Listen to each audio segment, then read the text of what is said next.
Hi everyone. So I'm going to be going over what's coming up week 4. So we are really, over the halfway mark.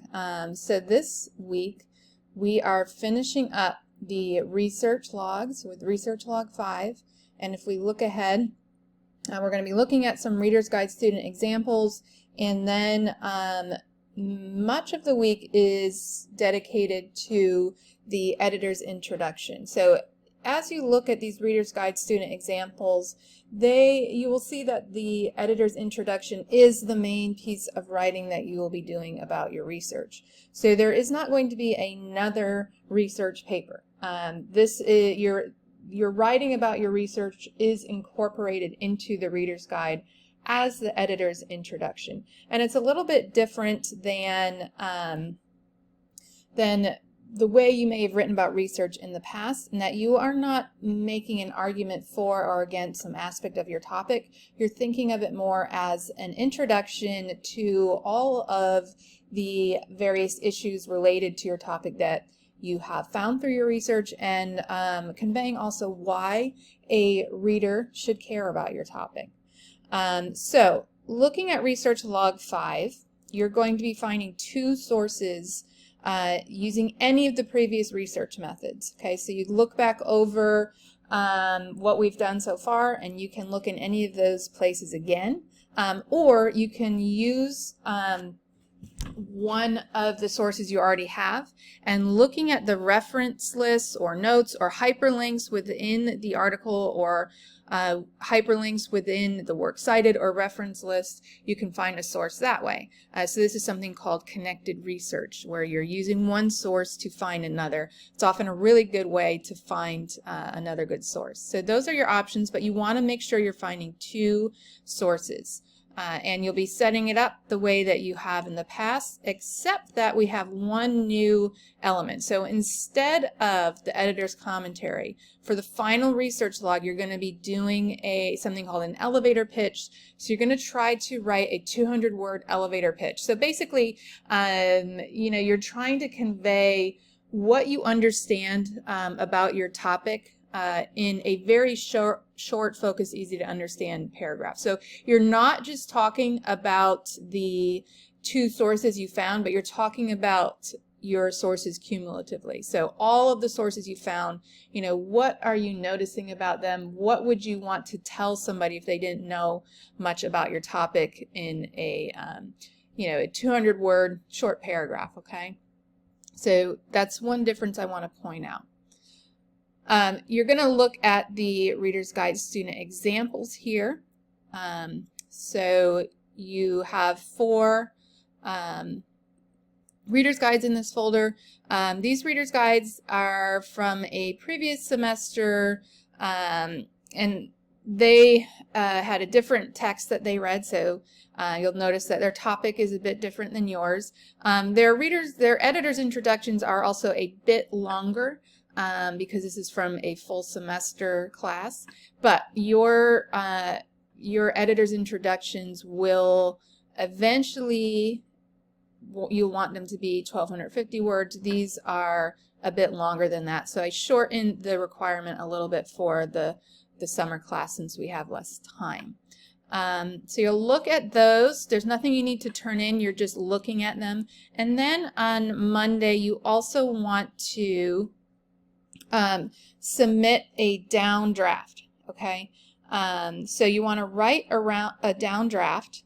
Actually, you're not submitting it.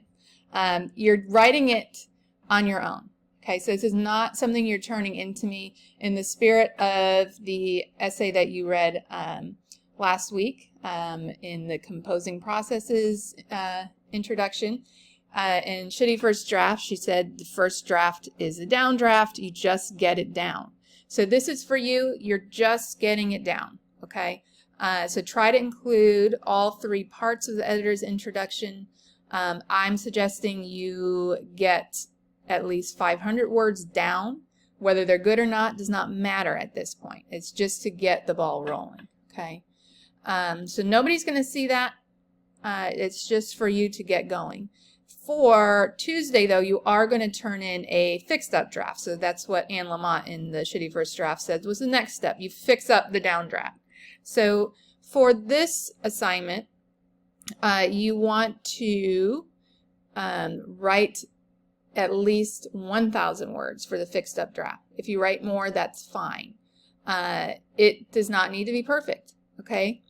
You're going to be getting feedback on this, but you want to have those 3 sections in place. You want to have a good deal done so that you can get some helpful feedback and people are not just telling you what you already know about your draft, okay? So make sure that you're beginning this draft in your group's Google folder. And if it's not in the Google folder, I can't access it, and your group members won't be able to see it either. So just like you started your research log in the Google folder, you'll need to start this in the Google folder. All right. Then on Wednesday, you're spending your time doing a peer response to the editor's introduction drafts. On Thursday, you have an introduction to digital design to help you with your thinking about how you want your reader's guide to look and what are some things that you could do. And then Friday, you are turning in the draft of the reader's guide. Okay, so what you'll want here is to have all sections of the reader's guide completed, all the components. So make sure that you are looking at this reader's guide assignment as you put this together. Everything you need to know about the assignment is here. Okay, so you will have the cover page, a table of contents. You can see that I have designated all the headings for you. Your editor's introduction. There are tips for all of this here. Your collection of sources. So this is what you've been working on in the research logs. So you have this already. So it's a matter of going into your research logs and pulling what you need and putting it in the order that you want. So the collection of sources is based off of the categories you created in the organizing sources activity with the scraps of paper or the note cards, okay? So you're just using that organization here and putting the sources in that order. If you want to see how this looks, again, I suggest looking at those sample reader's guides that are posted for Monday.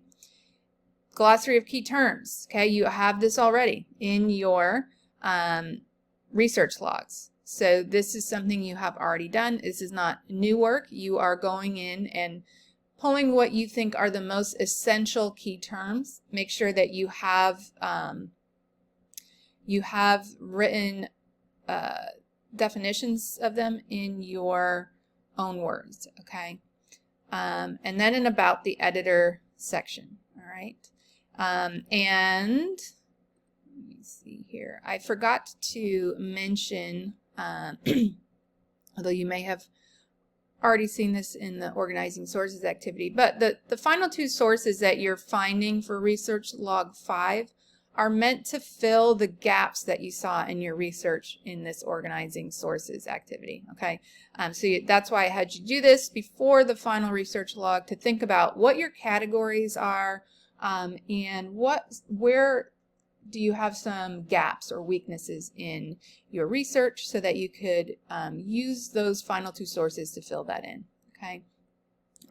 Then you'll see that next week we're doing some peer response to the reader's guide, and we have one final element that I'll talk about next week that we'll be adding to the reader's guide, and then you will submit your reader's guide next Wednesday. So we have some days to be getting feedback. I'm going to look over them over the weekend and post my comments on Monday, next Monday. The 23rd, on what I'm noticing about the drafts.